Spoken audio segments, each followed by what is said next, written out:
So let's cut right to the chase, right? A lot of people apparently struggle versus 1d4. I can't relate personally, and I'm going to teach you why in this video. So since I've been a kid, I've pretty much exclusively played this opening called the Nimzo-indian against 1d4. And this happens after the following moves, so d4, knight f6, c4, e6, knight to c3, bishop b4.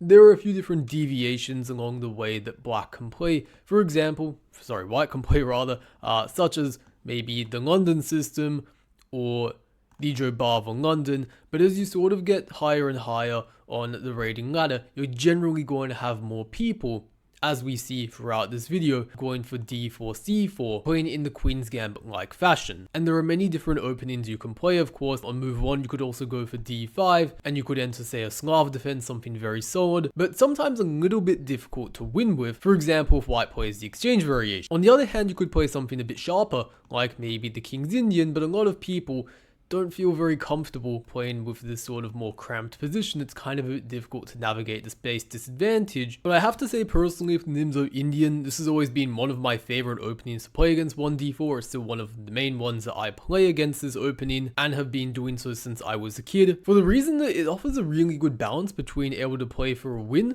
but also being somewhat still solid at the same time, which is a difficult combination to achieve with many openings against 1d4, not to mention that there are many different ways you can play the Nimzo-indian. There are more theoretical ways you can play it, but also there are many shortcuts you can take, or you can play the opening on a more conceptual level, relying more on ideas and not as much concrete theory. That being said, in this video I'm going to be featuring 4 games, and we're going to dive right into the first one right now. Okay, we see 1d4 on the board. Let's go knight to f6, e6, and let's try get a Nimzo-indian, which he allows. Knight f3, of course, sort of avoids that. But okay, bishop g5 is called the Leningrad variation. And I believe this was an old favorite of former world champion Boris Barsky. And unfortunately, these days, the computers have shown it's not a great line. c5 is usually a pretty good way to play. Just immediately counterattacking their pawn. If they usually they go d5. If they go e3, you might want to try pause the video and see what the best move is. But yeah, the best move is queen to a5 for those of you who've paused the video. And the idea is that now, like, there's this pin, and if they go rook c1 protecting it, you go knight to e4, and that's like pretty bad. If they try to take preventing knight e4, then you take on c3 first, you win a pawn, and then you take the bishop eventually, and you're doing pretty well. So bishop takes f6, so he probably thinks we're cheating for thinking so long. I should probably just take the bishop. But yeah, it's just very strange to give up the bishop here so quickly like that. Like, they're probably not losing, but man, it just feels a little bit odd. Okay, let's do I go knight c6 first, or do I take? Okay, let's just go knight to c6. And yeah, actually already I'm thinking in this position, maybe we can think about taking on c3 and sort of get this structure where we set our pawns up on sort of d6 and e5. And this is what we'd call like a dark square setup in Nimzo-indian, where, like, very often, as you just saw, we trade off our dark squared bishop, and then we replace that bishop in a sense by putting all our pawns on dark squares. You wouldn't really want to follow this up with something like d5, because, like, one of the points of this sort of strategy, so to speak, is that you basically play against your opponent's doubled pawns. You can imagine if we just played d5, that would immediately absolve them of the issue with these doubled pawns, right? So by playing in this sort of manner, we are able to keep this sort of positional pressure, you could say, against their position long term. So yeah, it's not too easy for them. They're keeping attention right now. But yeah, we can also think about at some point maybe like b6, bishop to a6, knight to a5, and even putting pressure on the c4 pawn as well. Maybe put a rook on c8, and if we can open the c file and increase the pressure in that fashion, that could also be quite effective. But yeah, it's also possible just to bring the bishop to g4 and maybe like swap it off, for example.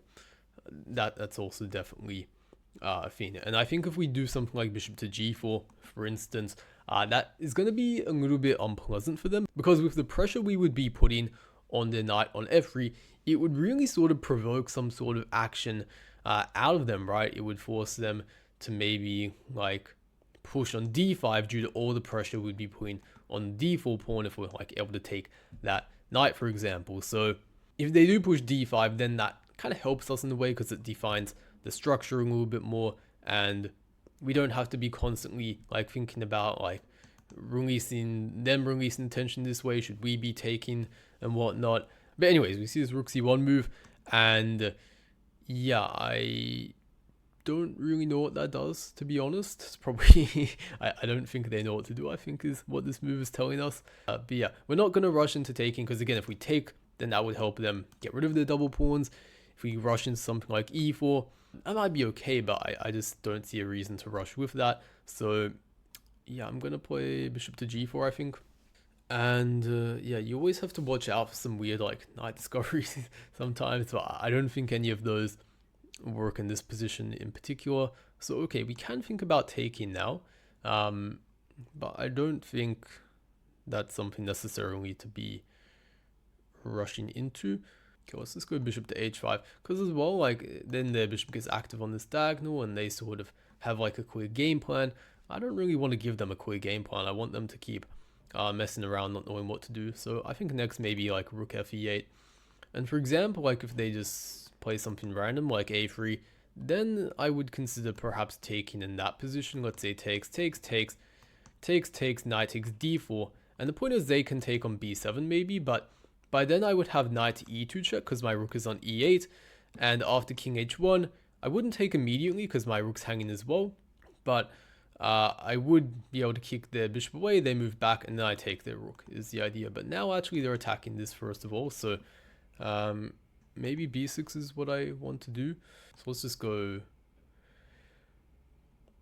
b6 for starters. I just need to make sure I'm not like hanging any bizarre tactics. I think I can go for this quite safely. And yeah, again, like rook c1, rook b1, I mean, when your opponent's playing like it in the span of a few moves, that's probably, again, a good sign that they're not too clued up on really what to do. And this is in fact like quite a difficult position for white, because it's like, what do they do, right? Like they're trying to keep the tension, but it's difficult, right? It really is. If they push d5 eventually, that really clarifies our plan. We're going to probably bring the knight around to maybe e7, maybe not e7. We might not want our queen getting stuck kind of a bit awkwardly here, but maybe like knight e7, queen h6, f5, and we can start advancing on the king side. And meanwhile, on the queen side, they kind of lack that clarity that we do in sort of the plan that they're pursuing. So okay, they go for a5 at this point.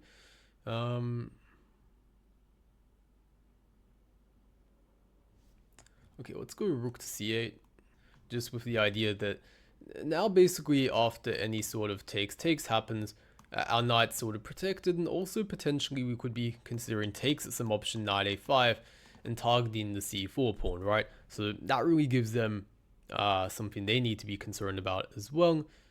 But okay, they go for queen c2, which I'm not so sure about, because for one, right, like in many positions it does feel like we can just take and win a pawn now, if I'm not mistaken. Oh, they're trying to get a take back, really? Okay, we'll be nice, we'll give them a take back. I don't see what else they're going to do, to be honest, but alright, that's the last take back we're giving them. No more Mr. Nice Guy. But yeah, like, their position is difficult to play, quite frankly. I guess they might be going d5 instead of just hanging a pawn. Maybe they're going to hang a pawn in a different way. People like to do that.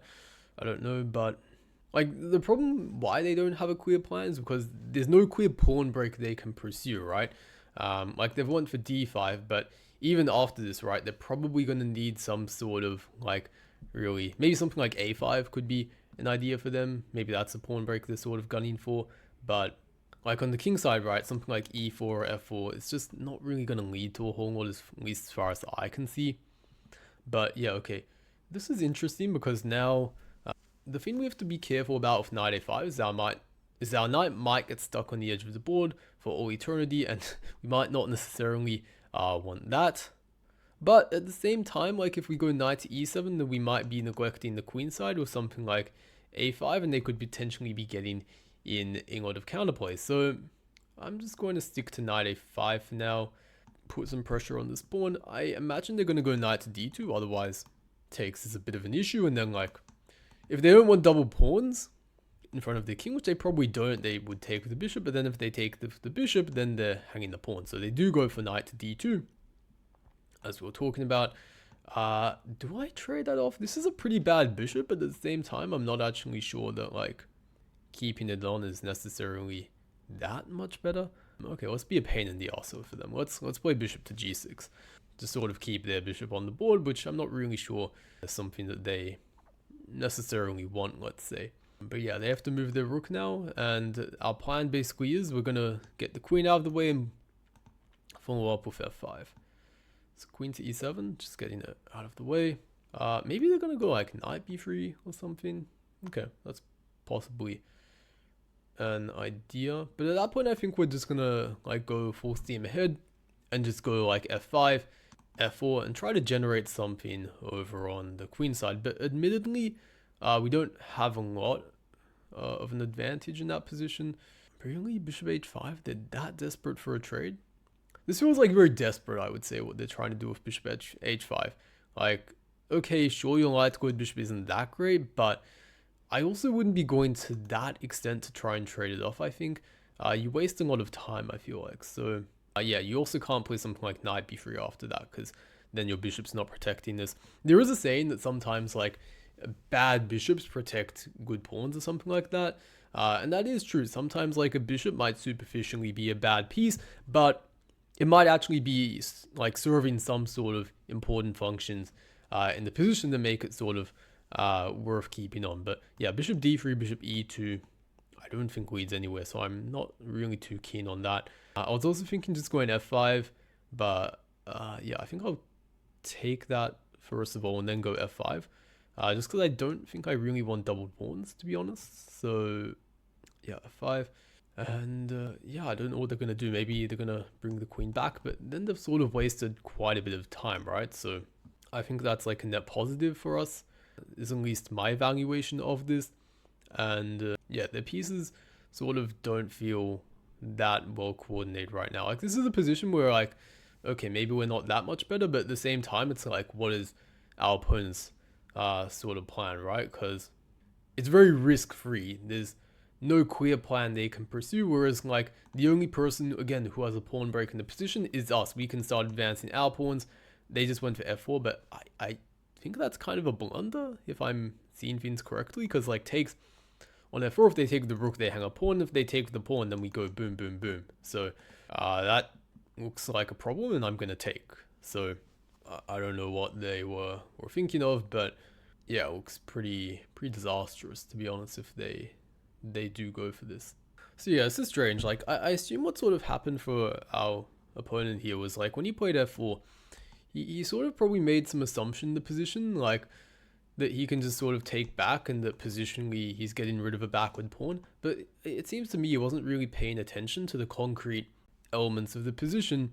And he wasn't like looking at sort of our resources that we have, like a check. That's the only possible explanation I have. Even though like f4, to be honest, from a positional point of view as well, seems slightly questionable. Like, I don't think he should be that concerned about f4 yet from us, because then e4, and he has a pretty good control over the light squares, so I was probably actually going to go e4 instead, and then maybe try to go for f4 so he doesn't have e4 there. But yeah, okay, so anyways, this position I'm pretty sure I just take.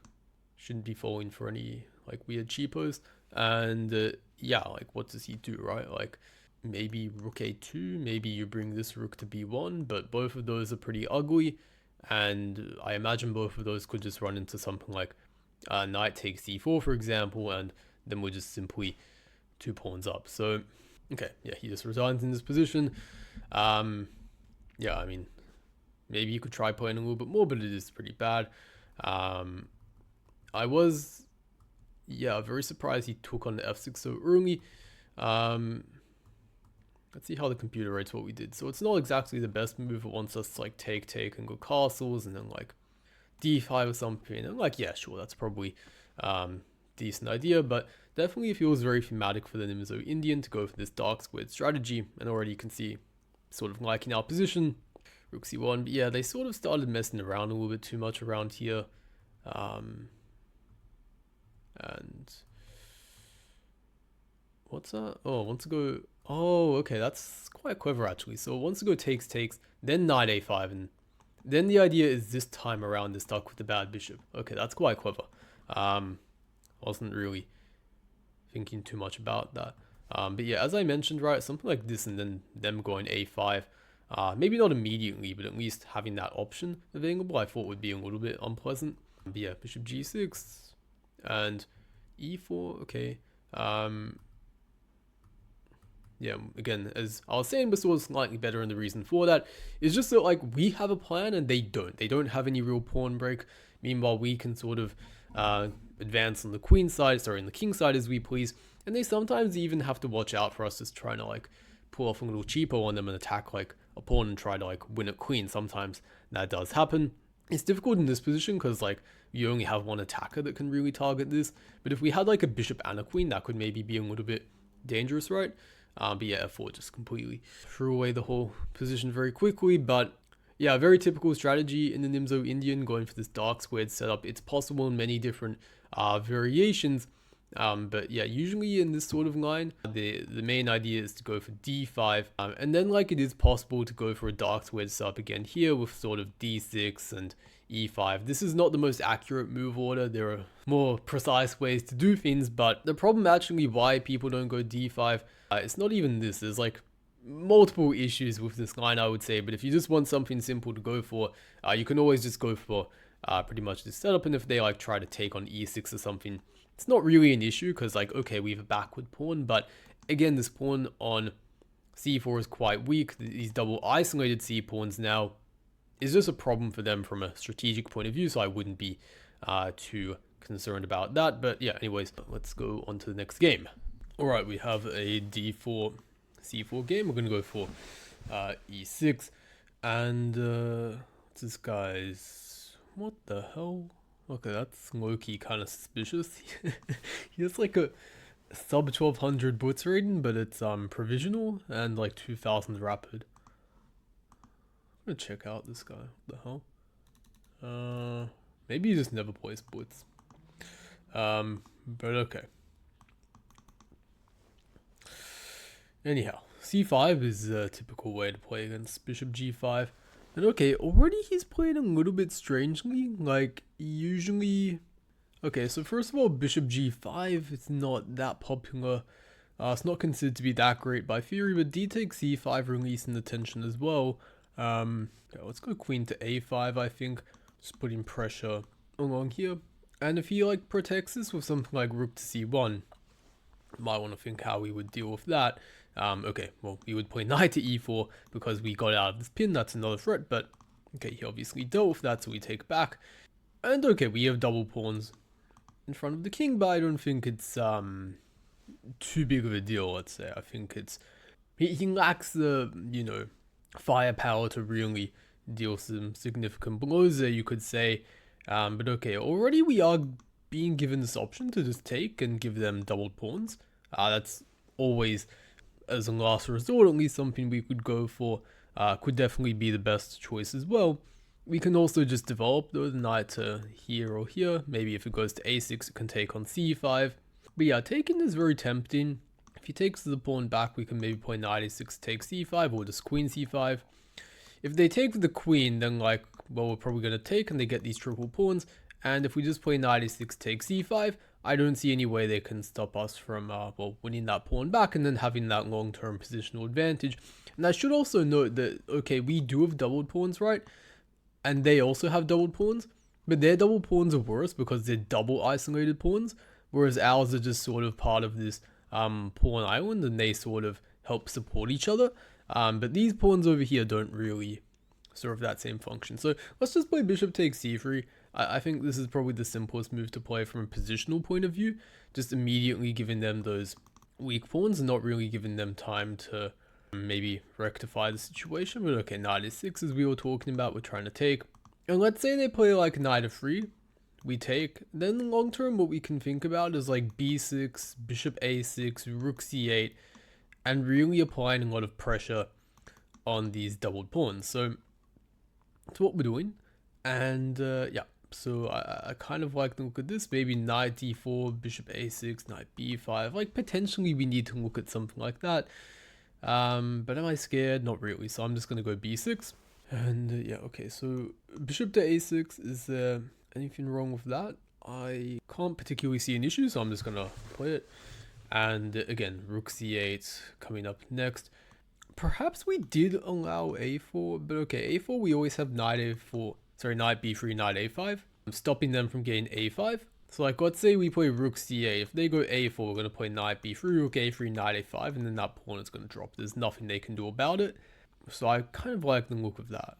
Just rook c8, I think now. And maybe, for example, knight a4 is something we're preparing. King e7, rook c7, bring the other rook over to c8 is an option.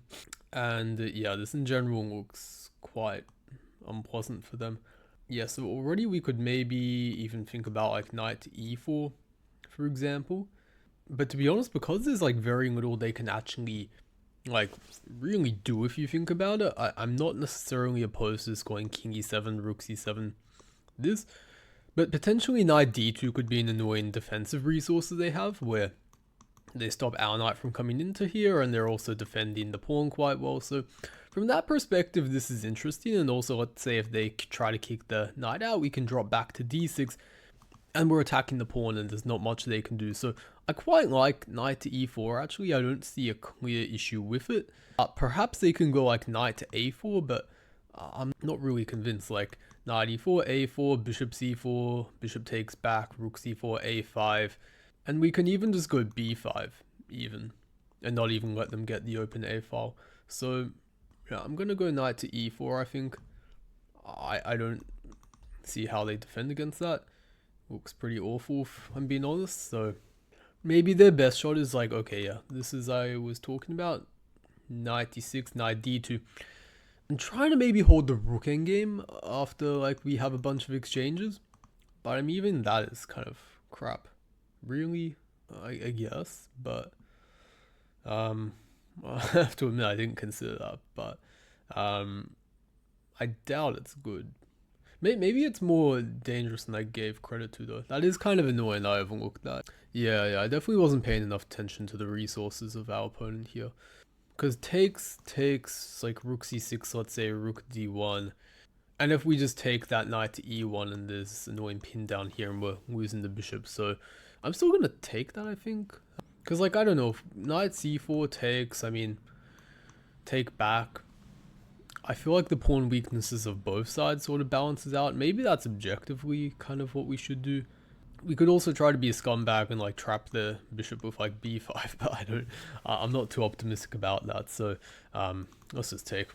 Okay, well, actually, no, I didn't realize this. So if rook c6, rook d1, I can just take. So I don't think they can defend this after all. So maybe this whole c5 thing was kind of just wrong then. I'm a little bit embarrassed I took so long to realize this was hanging, but yeah, I can't see a clear way for them to quite deal with that. Like, maybe, for example, they can go rook to c1, take, and then try to get a rook into c7. That could potentially be an idea. But okay, they're just abandoning that completely. So are they trying to get in that? Does that even work? I think rook d5 and we're sort of okay there. So I'm not too worried about rook d1, rook d5. I think we move the bishop somewhere and we're just going to be a pawn up. So okay, I think, yeah, we've managed to basically... Oh, we also had king e7 now that I think about it. Protecting the rook like that. That might have been a little bit cleaner, but I guess this also protects that. So okay, I'm not too fussed. Knight to d4. We can play bishop a6, maybe bishop e4. I'm kind of a little bit worried about that. Bishop c4 also looks quite sensible. So we're going to play this. If a5, we just simply take that, or we go b5 perhaps. E4. Okay, I'm not too worried about that though. I think just rook c5. King e7, bring a rook to c8, and like, yeah, this is pretty comfortable. Okay, well, what is f4? Like, okay, sure, but the thing is you have to understand, so white is the defending side in this endgame.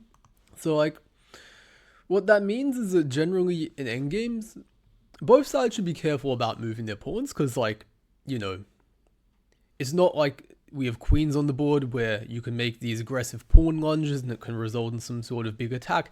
In the endgame, we really see the meaning of the saying, like, pawns can't move backwards, because especially in the endgame, pawn moves can be particularly weakening.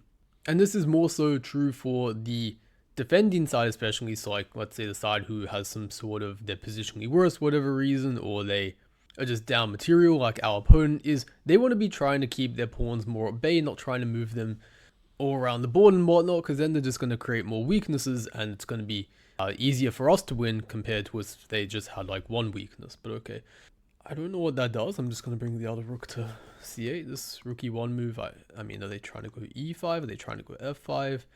Don't know, but okay, they might be trying to target this. That makes some sense at the very least. Well, let's maybe hop back to a6. Just make way for the rook to attack the pawn, force some sort of concession on their part. Okay, rook a3, as they want to keep this option open as well, as maybe just say protecting this. Sensible enough.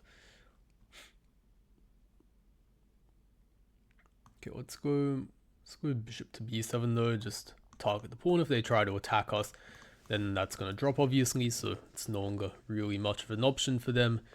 King f2, okay. So what if I go h5? I'm just going to push this guy.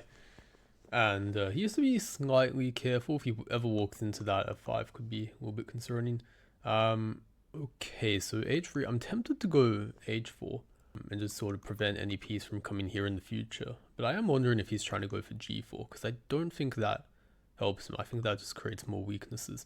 So h4 though, I'm slightly worried about knight to f3 just targeting that, so that's why I'm hesitant to play that move.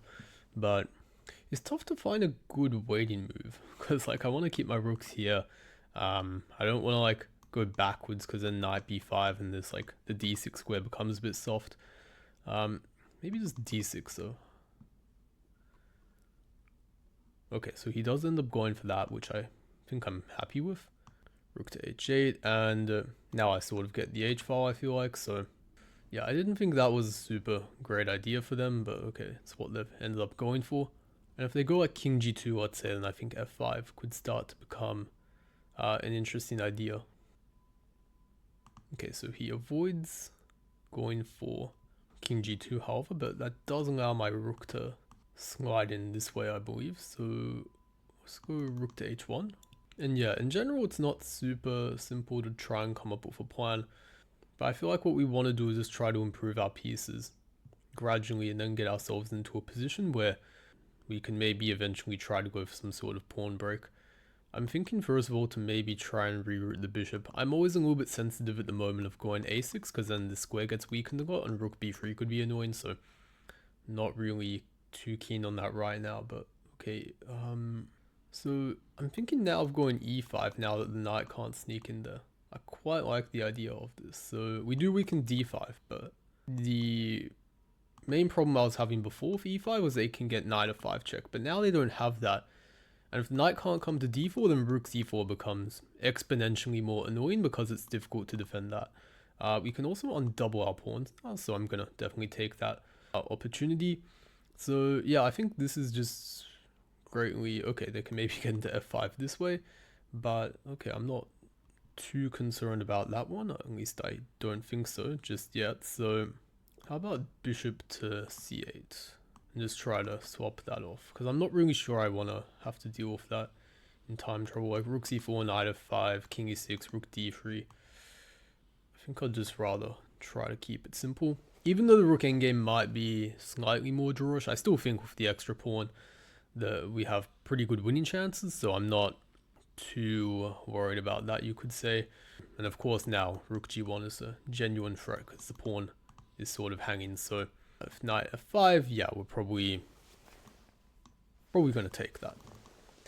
And maybe if they take this way, perhaps we swing the rook even around this way, and potentially there could be some real threats they have to kind of contend with in that position. So yeah, let's bring the rook back to c8, ask them a question or two.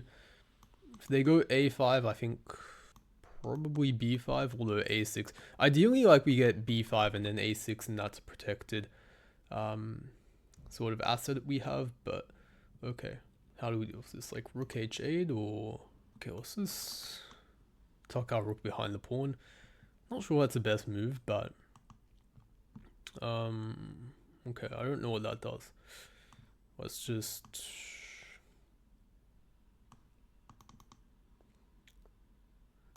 force them to come back.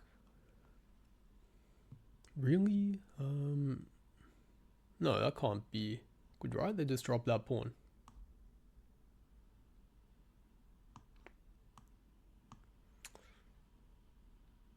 Like, okay, you get a check on a7, but I don't think that justifies losing that. Unless they can drum up some real counterplay, but I don't see how that's happening. So, like, rook g7 and then trying to go for that, but still king f6 here. Maybe rook g4, rook g7, swap that rook off. Yeah, and also when our king gets to f6, can maybe get in some danger. It's f5 pawn. But okay. Rook back to c4. If they take, this is gonna drop.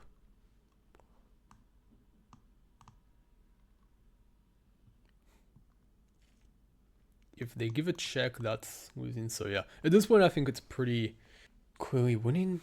We just have to make sure we don't fall into any like shitty cheapos. But yeah, I think they made it a bit easier for us at various points. They didn't really defend so well in my opinion, but okay.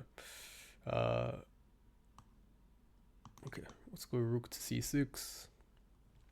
Just try to offer an exchange there. They come back, we're going to go rook to c7. If they come back, then we're going to block with this rook, and then we're going to go king f6, and we're going to try to do that fancy stuff there. But okay. Yep, king to f6. We attack the pawn, the rook and the pawn rather, and after that we should just be 3 pawns up, and if I'm slightly competent in games, I should probably win this. So, yep, we take that. If they go rook f8, we just play like f6 or something.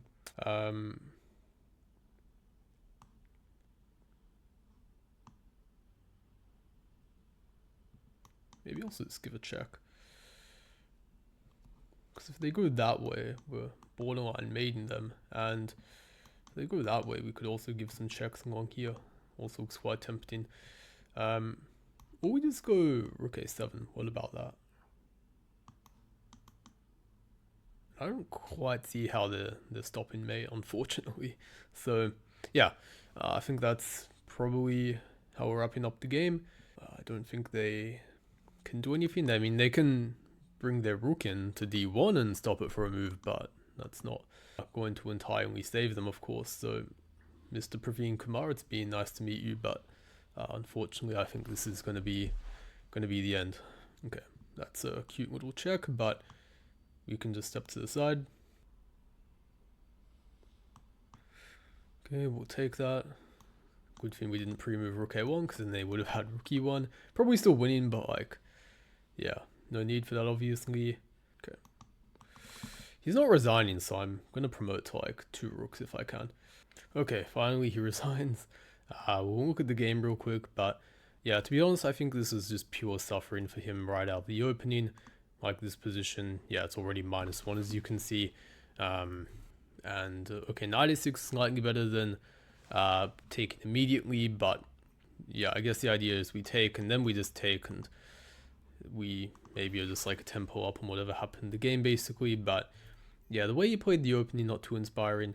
Okay, so the engine actually wants to take here first and then go queen a5. Apparently he thinks they can go bishop d2 and keep a small advantage. I mean, yeah, I don't know how many people are playing this to play bishop d2 though. If you see the database, okay, some people actually do play it, but yeah, it's a very passive move, and I doubt many people actually preparing that line. It's a bit strange. But yeah, just in general, this is just a very nice strategic advantage. Maybe we slightly allowed them to get out of things by playing c5, maybe d5. That's actually quite nice, I guess, as well. But okay, 96, slightly tricky, but still, yeah, then losing the pawn in this endgame. Yeah, I think we converted pretty decently. Let's see if we maybe let's request a computer analysis just to get a... Okay, so yeah, it says we made 3 inaccuracies, but like, okay. I mean, more or less we kept the advantage throughout the whole game. That's what we care about. And yeah, I think though as well, this whole e5 thing though after knight f3, I think knight f3 made things a bit easier for us once we could in e5 and sort of fix this pawn here and have our bishop sort of pointing at it like that. I think that made the conversion a fair bit easier. But okay, anyways, on to the next game.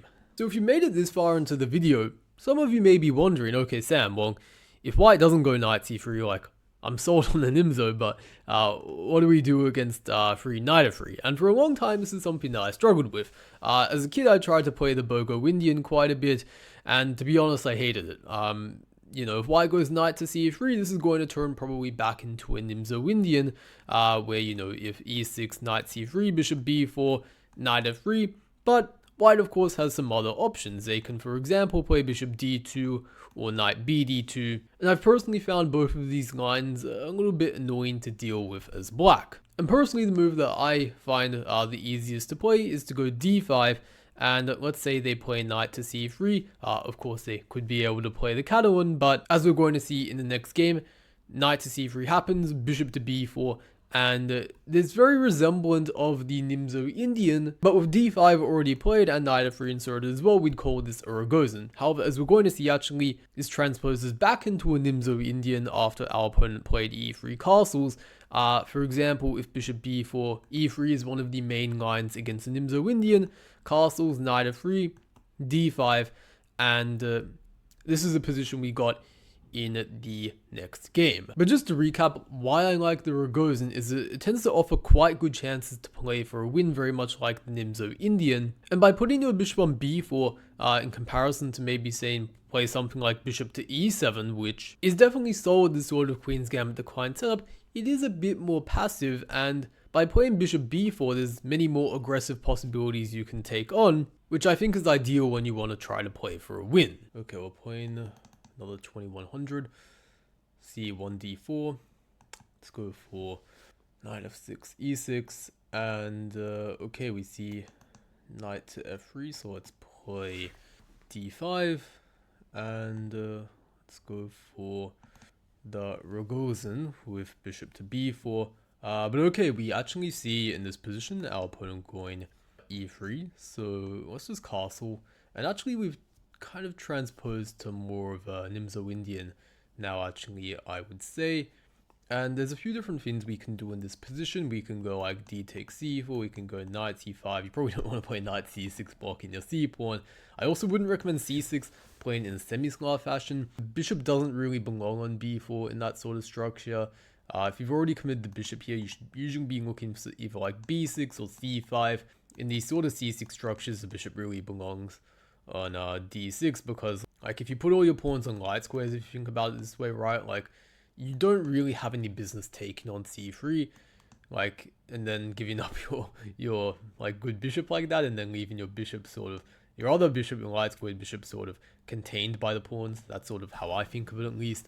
Okay, well, let's go b6. I kind of like this line. It's not super well known, but it has a very just straightforward strategic concept, which is that we want to go bishop to a6 and exchange off the light squared bishops. Very simple, and yeah, so that's what we're going to do.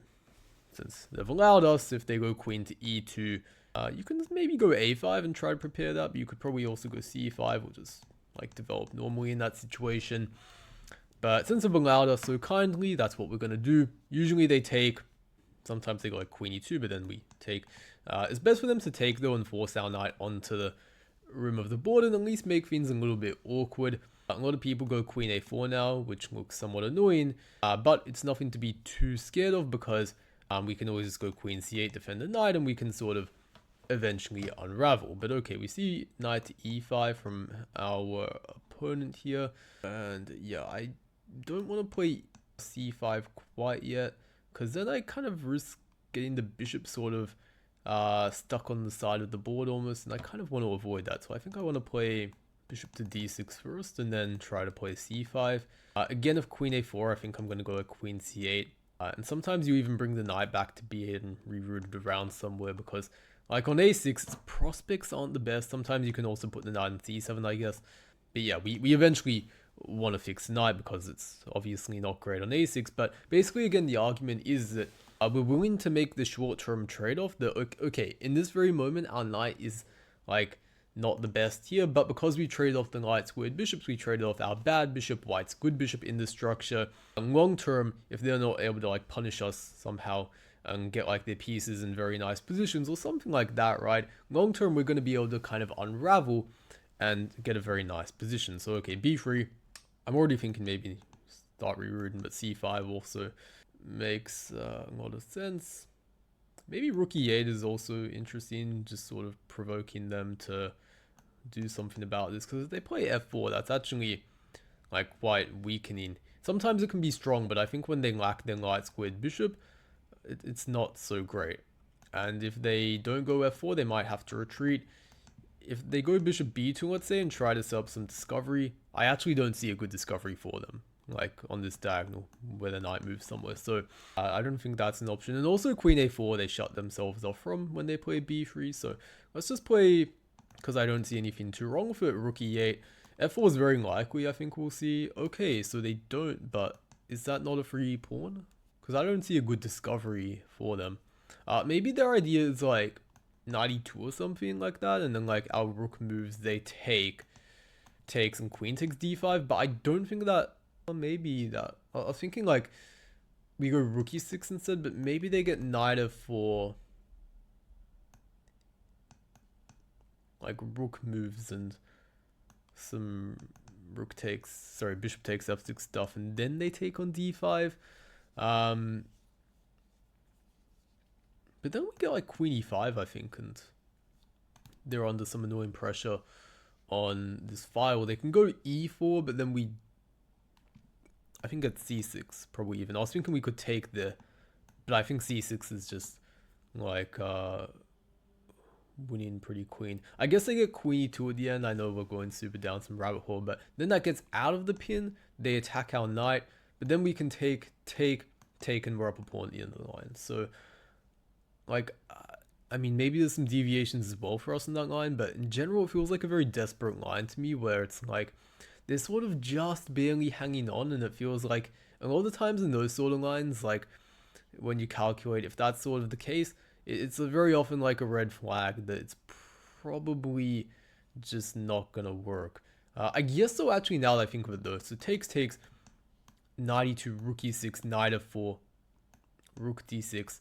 If they like take immediately, take knight takes d5, queen e6, maybe here they can play queen to e2, immediately gain a shot at our knight. That could actually be, viable, I think, because then take and material should be equal. And I guess the line doesn't end though, because I can also play like, say I take here with the, so just refreshing, take here, knight f4, rook d6, bishop f6 takes, queen e5, queen e2, queen takes d5, queen takes a6, so I get rook g6. Then there's some pressure on here, and if he plays like pawn to f3, for example, maybe I get queen d2, and I'm threatening this pawn, I'm also threatening mate. That could be quite difficult for him to face. And if he plays g3, then I can think about potentially maybe like h5, h4, although I have to be careful at that point that I'm not allowing too much counterplay of rook 81. So that could be a bit too slow at that point. I think that's probably about equal. So maybe after all of that, to be honest, I might just go for a bit of a slower move, to be honest. Maybe like bring the queen to b7, or maybe like e6 even.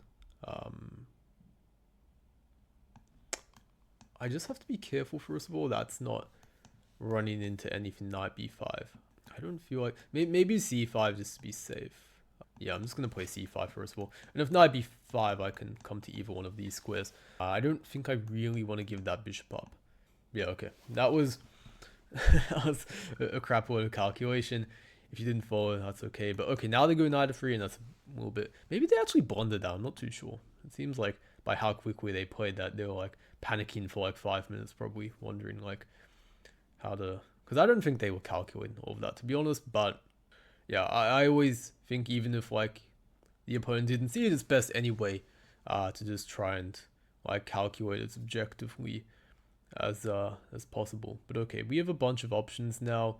Maybe knight to c7 backing up the pawn could be quite sensible.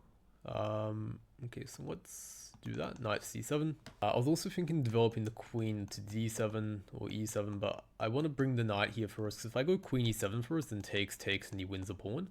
So knight c7 sort of covers that up, of course, also stops any knight b5 resources, potentially. Knight f3 could also be preparing to take here, given that now in this situation, like, okay, a4, yeah, but I was saying, like, because there's no knight hanging there anymore, of course, they are threatening to take, but yeah, a4, it'd be funny to bring the knight back here and put it in this outpost, but I'm not sure that actually does anything. c4 is also quite tempting in a variety of positions. To be honest, I'm not that concerned about a5. I can honestly probably just take it in many positions or just leave it, and it's not going to be that scary, I think. So yeah, how about we just go queen d7 or here. Let's go queen to e7. Probably e is fine, but somehow queen feels maybe just a tiny bit better on the square. But I could very well be wrong. Okay, so h3. I think he's just trying to like flag us, honestly, at this point. Fair enough, though. Okay, so what if I go like knight e4?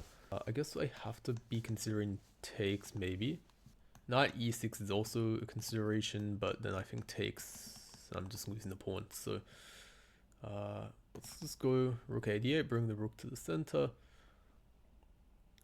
a5 potentially is something that we need to be thinking about a little bit, but I'm not massively concerned about that. Okay, and I don't know what he's doing. Like rook c1 and a4, that doesn't really make a whole lot of sense. I think now maybe knight to e6, maybe knight e4 as well, because we don't have to worry about takes anymore, because we can go bishop h2 with our rook on the d8 square, or we can consider knight to e6. But when we go knight e6, you can't go knight e4 anymore, because then this is hanging. So let's just stick to one thing at a time. Let's go knight e4 first. Of course, if they take, then that sort of, I think, helps us, because the knight's forced away from the f3 square.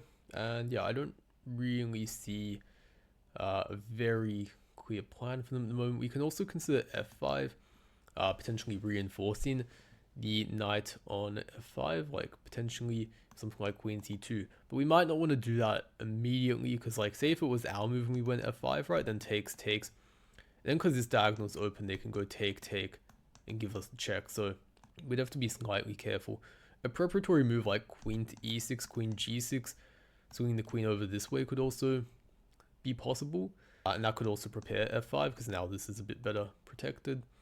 But yeah, we also shouldn't forget about our knight on e6. Like, what is it actually sort of doing, right? It's not completely clear right now. But okay, they did go for this queen c2 move, which we briefly mentioned. I'm really tempted now to go knight a6 b4. That looks quite interesting. Okay, I'm also seeing some interesting possibilities, like if they just go like rook d1, for example. Oh, okay, we can't do that because this is hanging. But I was thinking, for example, like this, and maybe knight takes f2 there, and queen takes e3 could be an interesting possibility to watch out for at some point. But yeah, not right now. So let's just go queen to e6 here, protect this, and maybe prepare something of that character with knight a6, knight to b4, and okay, he does go for that. And do I go for this? I somehow don't think so. But I guess if takes, maybe we can just play knight b4 as an intermediate move still. So yeah, I don't see a problem with that per se, so yeah, let's do that. 1 minute on the clock, but again, I'm not too concerned. We have like a 5-second increment, so we should be pretty safe. So yeah, if they take knight b4, I think, and then they don't have any moves on the d file to further attack this, they have to go to like e2 or something. Okay, so knight there, we just go knight to b4. And again, this is sort of perhaps an issue that I would have been avoided if they didn't play that. But okay, now I'm really tempted to go takes. though. Only question is whether I do that immediately. Okay, I can't really be bothered calculating that right now. I don't have that much time on the clock, so I'll just be practical. I'll just play bishop b8. At the very least, my position is still better because, like, white's pieces aren't very well coordinated. They're all, like, on the queen side, not really working together all that well. Their king side lacks a lot of defenders. And, again, like, this knight on b5, what's it doing? This queen is sort of, like, staring into midair, not really doing a whole lot, so... I am now very tempted to take, but again, I'm still not sure, because, like, take, boom, boom, boom,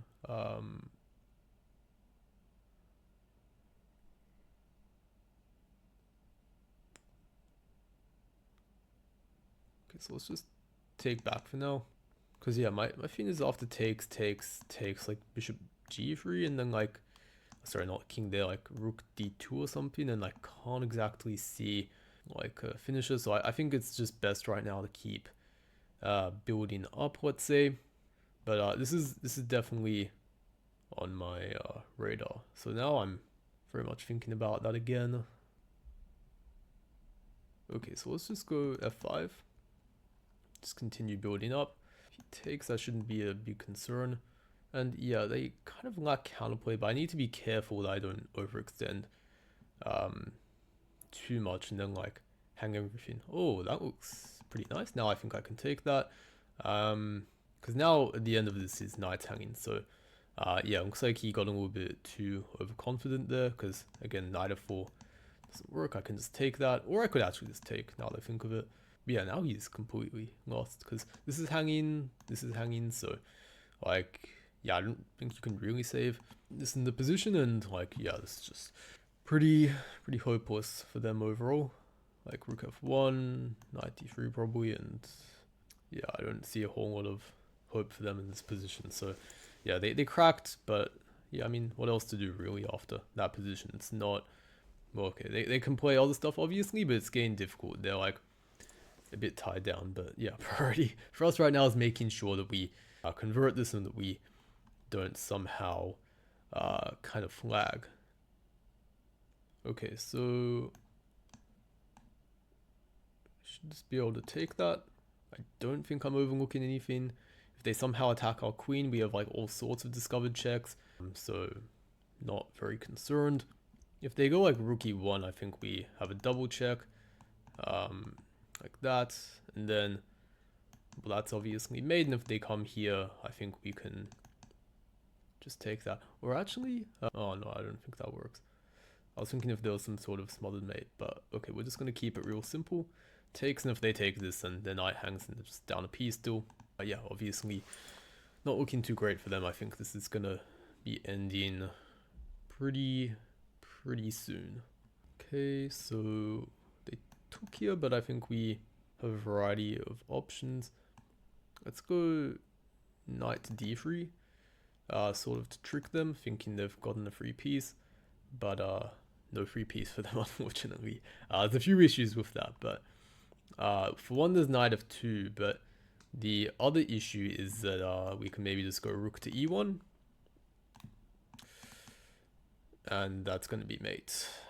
I don't want to pre-move this though, because he might go queen f1 and then trick me. But yeah, I think if okay, he resigns, but yeah, pretty clean game, I think.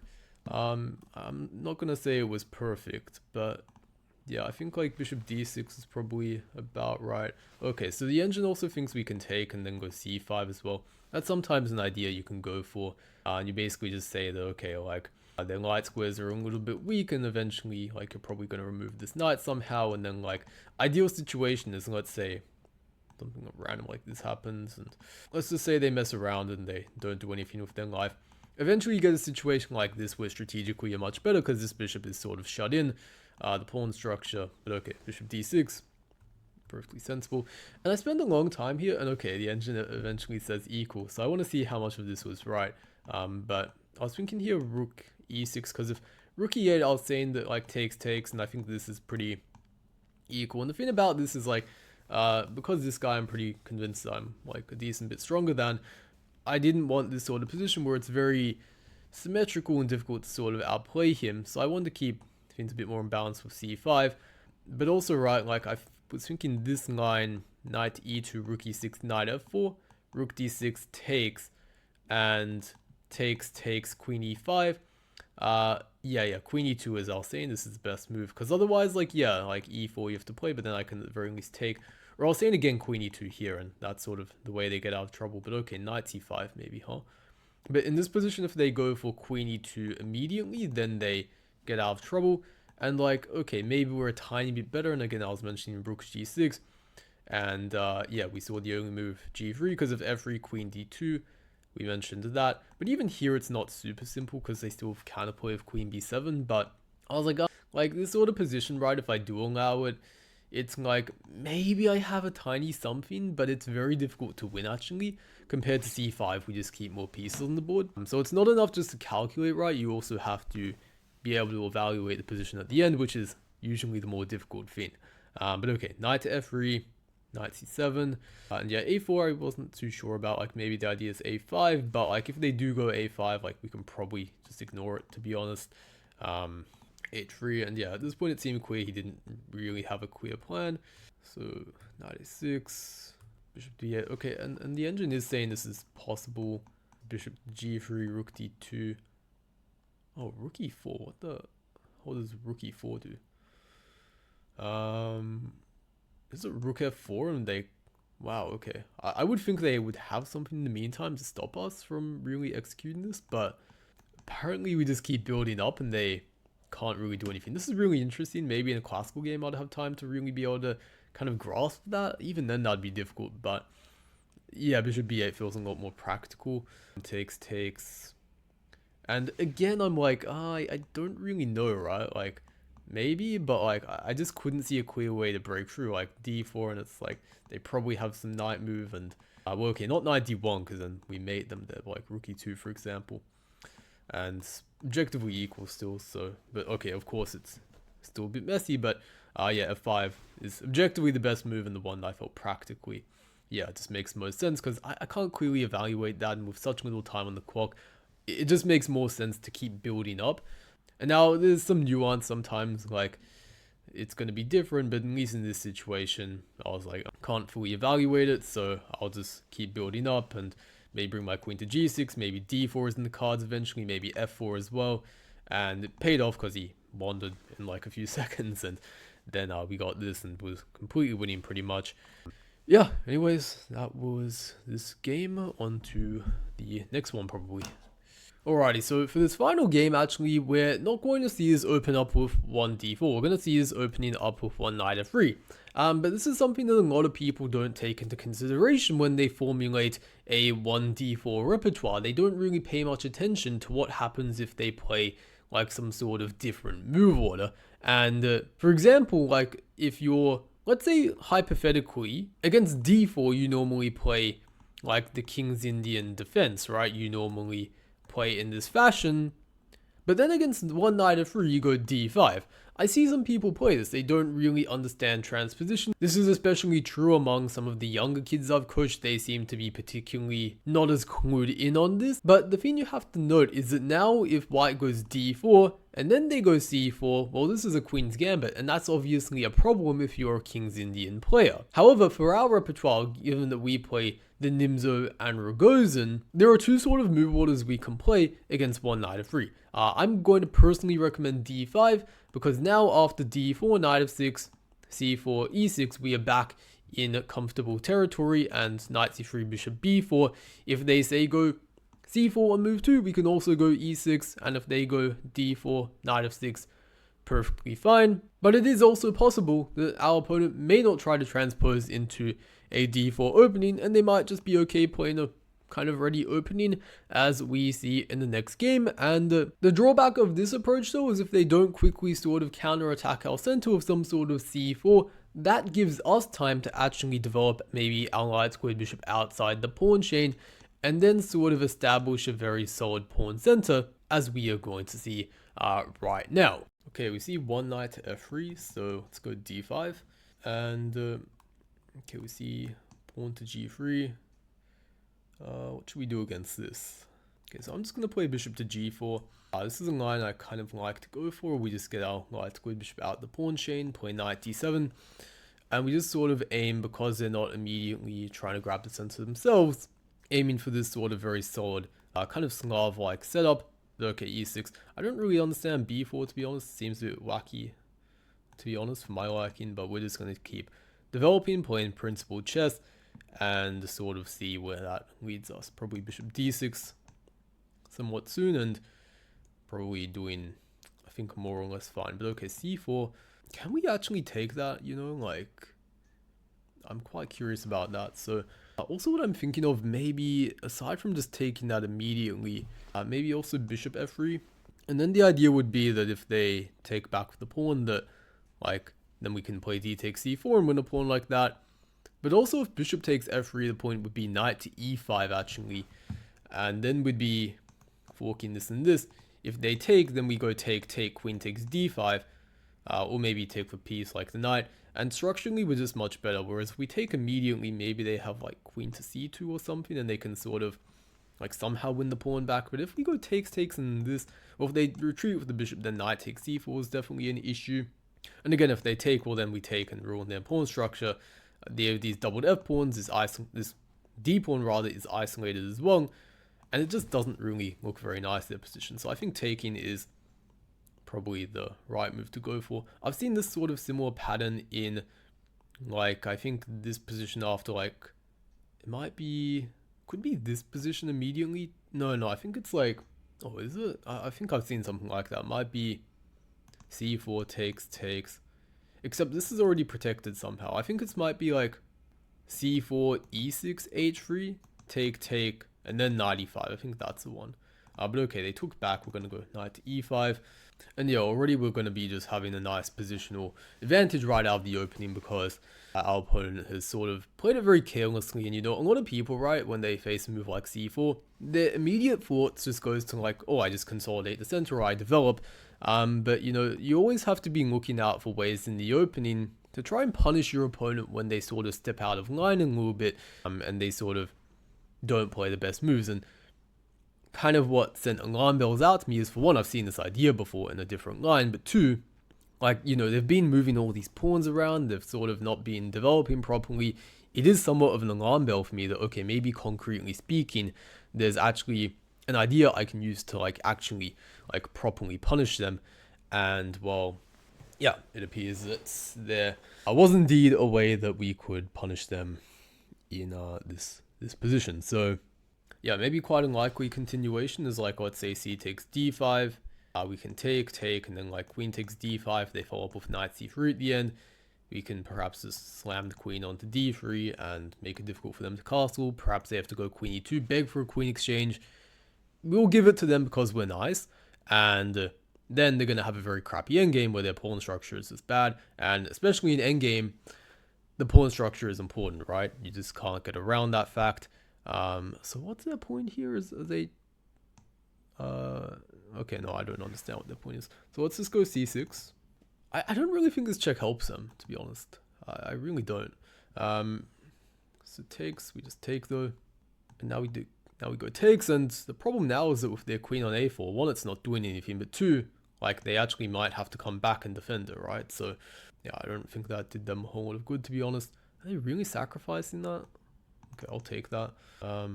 There's no traps, like this. There's definitely no traps here as well, which is what makes it confusing. But yeah, okay, we have a few different things we could do here. We can play like h5, h4 and just try to like nuke their head off. That probably works to some extent. Bishop d6 also is quite tempting. I don't really want to castle long because their queen is like all up in our business, so I think I'm just gonna go like bishop d6 for now and just castle, and then we can maybe still consider h5, h4, because it's kind of like, look how weak their like king side is, right? I just don't really see a reality in which like that could possibly be like not terrible for them, right? So bishop d6 it is. And yeah, I mean, I just don't really see how they like really progress here. Maybe their best is even to come back and try trade queens, just because, again, like, what are they really gonna do? But okay, h5 at this point, like, man, I'm really tempted to go for that. And I don't even have to take, I can even just go h3, right? So let's just go h5 for now. And yeah, if they go b5, I just keep ignoring that. Takes. And maybe even I can play h3 and let them queen. But okay, I'm off in fantasy land at this point. Obviously, they're not going for that. They're trying to play rook e3. But does rook e3 do anything? Like, no, it doesn't, right? I just go queen h5. So, yeah, I don't know. Just gonna go queen h5 now. Friend takes next, and this could end up being a very quick win, surprisingly, in what is usually the Reti opening. Very solid. Even with the sort of stuff they did, like if we just played e6 right, the game would have went on and it would have, prolonged, and we would have had to, do all this fancy positional chess stuff. And well, obviously none of that is happening here. They are just getting their heads nuked off, and well, I don't really see how they're going to prevent that happening. At least, like, this is coming next. Maybe they play like takes, and h3, but like if we're being real, like that's not really what they wanted to do. And moreover, we could even play maybe even like g takes h4, bishop h2 takes, and then takes. Well, although to be honest, I don't quite see a mate there, so I'm not really sure that's what I quite want to go for. But okay, obviously if they play move like this, it's like you're spoiled for choice at that point, and you have a lot of different ways to go about life. Okay, he does end up taking that actually, which is funny. But yeah, okay, at this point, like, I mean, yeah, it's just hard to imagine this is particularly great in any sense of the word. I was thinking actually about queen g4 check here, and then like just taking. I feel like that would be pretty good. Unironically, I think their best move might be like rook g3, but I think then I probably wouldn't even take that. I think I'd just go like a queen takes h4. Because now if h3, unlike in this position, if we take immediately, if this, then we're attacking this, so h3 is not really possible. If they go rook h2, then we just take that anyway. So I think I like this the most. I can't see a reason not to, so I'm going to play this move. And yeah, probably this, and I think we're completely winning after this. I don't know though, maybe they have some weird like king h1, rook takes, and f4 weird stuff. I don't think that works, but okay. We're taking this as we were talking about, and yeah, just like 100% precise all the way. We're not even allowing the slightest bit of counterplay for them that maybe they have in a position like this, which is basically non-existent. But yeah, I really believe in just playing in a way that allows your opponent the least amount of counterplay possible all the way. We're on a computer analysis here, but I'm pretty sure it'll be like 100% or close to it, just because, like, okay, maybe e5 is possible there, grabbing as much space in the center as possible, but e6 is perfectly fine as well. Let's see what it says. Okay, 96%. What's the inaccuracy? Bishop d6. Does it want to go? Oh, it wants to go h5 immediately. Okay. Yeah, I'm pretty sure though that's like not a huge difference, and yeah, okay, pretty clean game.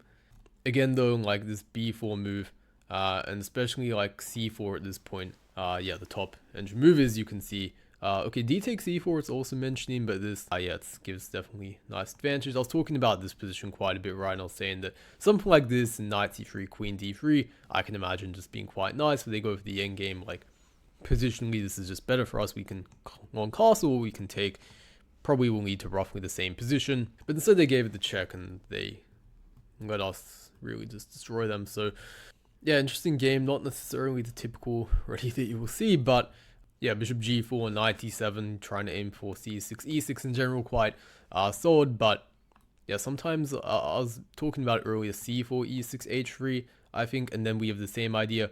Definitely always worth watching out for this sort of thing, trying to force this like favorable pawn structure again after something like take and take.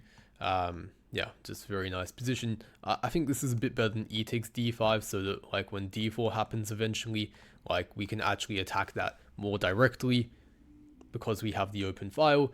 But okay, that's it for this game.